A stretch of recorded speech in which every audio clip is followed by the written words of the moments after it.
இந்த நபிக்கு நாம் கவிதையை கற்றுக் கொடுக்கவும் இல்லை, அது அவருக்கு தேவையும் இல்லை. இது அறிவுரையும் தெளிவான குர்ஆனுமே தவிர வேறு இல்லை என்று அல்லாஹ் தன் திருமுறை குர்ஆனில் சொல்கிறான். அல்லாஹும் அல்லாஹுடைய தூதரும் இந்த மார்க்கத்தை முழுமைப்படுத்தி விட்டார்கள். இந்த மார்க்கத்தில் அணு அளவு கூடுதலும் கிடையாது, அணு அளவும் குறைதலும் கிடையாது. ஆனால் இன்றைக்கு நாம் என்ன செய்து கொண்டிருக்கிறோம்? நபிகள் நாயகத்தின் பெயரால் நபிகள் நாயகம் பிறந்த நாள், நபிகள் நாயகம் இறந்த நாள் என்று சொல்லி பிறந்த நாளை கொண்டாடும் விதமாகவும் இறந்த நாளை வருத்தம் தெரிவிக்கக்கூடிய நாளாகவும் கொண்டாடி கொண்டிருக்கிறோமே. இதில் மார்க்கத்தில் எந்த இடத்தில் அனுமதி இருக்கிறது? அல்லாஹ் தன்னுடைய உற்ற நண்பன் என்று சொல்லக்கூடிய நபி இப்ராஹிம் அலைஹிஸ்ஸலாம் இது குறித்து அல்லாஹ் தன் திருமறை குர்ஆனில் கூறுகிறான், லகத் கான லக்கும் ஃபி இப்ராஹீம உஸ்வத்துன் ஹஸனத்துன் லிமன் கான மஅஊன்.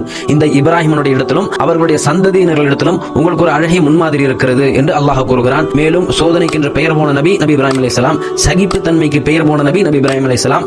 அப்படிப்பட்ட நபி இப்ராஹிம் அலைஹிஸ்ஸலாம் அவருடைய கபருக்கு நபிகள் நாயகம் சென்று அவருடைய பிறந்த தினத்திற்கு மௌலூத் ஓதினார்களா, அல்லது அவருடைய இறந்த தினத்திற்கு வருத்தம் தெரிவித்தார்களா? அவருடைய கபருக்கு பச்சை ஆடையை கொண்டு போர்த்தினார்களா? பூக்களை தூவி பத்திகள் கொளுத்தி பாத்தியாக்கள் ஓதினார்களா? சுஜூது செய்தார்களா? பிரார்த்தனை செய்தார்களா? இது போன்று ஏதேனும் செய்த ஹதீஸ்கள் உங்களால் வரலாற்றில் காண்பிக்க முடியுமா? குல்லு பித்அத்தின் லலாலா வ குல்லு லலாலத்தின் ஃபின்னார். இந்த மார்க்கத்தில் புதிதாக நுழைவிக்கப்பட்ட ஒவ்வொன்றும் வழிகேடு, ஒவ்வொரு வழிகேடும் உங்களை நரகத்தில் கொண்டு போய் சேர்க்கும் என்பதில் எவ்விதமான ஐயமும் இல்லை. நபிகள் நாயகம் ஸல்லல்லாஹு அலைஹி வஸல்லம் அவர்கள் தன்னை புகழ்வதையே வெறுத்தார்கள். நான் வரும்போது யாரும் எந்திரிச்சு நிற்க கூடாதுன்னு சொன்னாங்க. என்ன வரம்பை மீறி புகழ்பவருடைய வாயில் மண்ணை அள்ளி போடுங்கன்னு சொன்னாங்க. என்னுடைய அடக்க ஸ்தலங்களை வணக்க ஸ்தலங்களாக மாற்றி விடாதீர்கள் என்று சொன்னாங்க. இத்தனை கண்ணியமான நபி எம்முடைய நபி.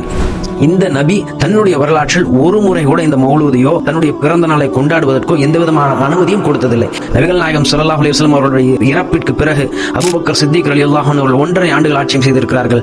உமர் ரலியல்லாஹு அன்ஹு அவர்கள் 10.5 ஆண்டுகள் ஆட்சி செய்திருக்கிறார்கள். உஸ்மான் ரலியல்லாஹு அன்ஹு அவர்கள் 13.5 ஆண்டுகள் ஆட்சி செய்திருக்கிறார்கள்.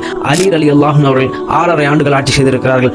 மொத்தம் 30 ஆண்டுகள் இந்த கலீஃபாக்கள் ஆட்சி செய்திருக்கிறார்கள். இதில் ஏதேனும் ஒரு செய்தியை அவர்கள் சொல்லியிருப்பார்களா?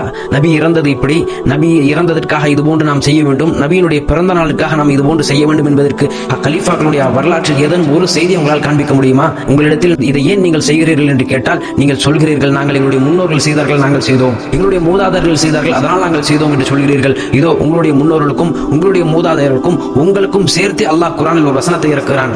நாளை மறுமையில் நரக நெருப்பில் போட்டு சிலரது முகங்களை புரட்டப்படுகிற அந்த நாளில் அவர்கள் கூறுவார்களாம், ஐயோ நான் அல்லாஹ்வுக்கு கட்டுப்பட்டிருக்க வேண்டுமே, அல்லாஹ்வுடைய தூதருக்கு கட்டுப்பட்டிருக்க வேண்டுமே, எங்களுடைய பெரியோர்களுக்கு கட்டுப்பட்டோம், எங்களுடைய முன்னோர்களுக்கு கட்டுப்பட்டோம், அவர்கள் எங்களை வழி எடுத்து விட்டனவே.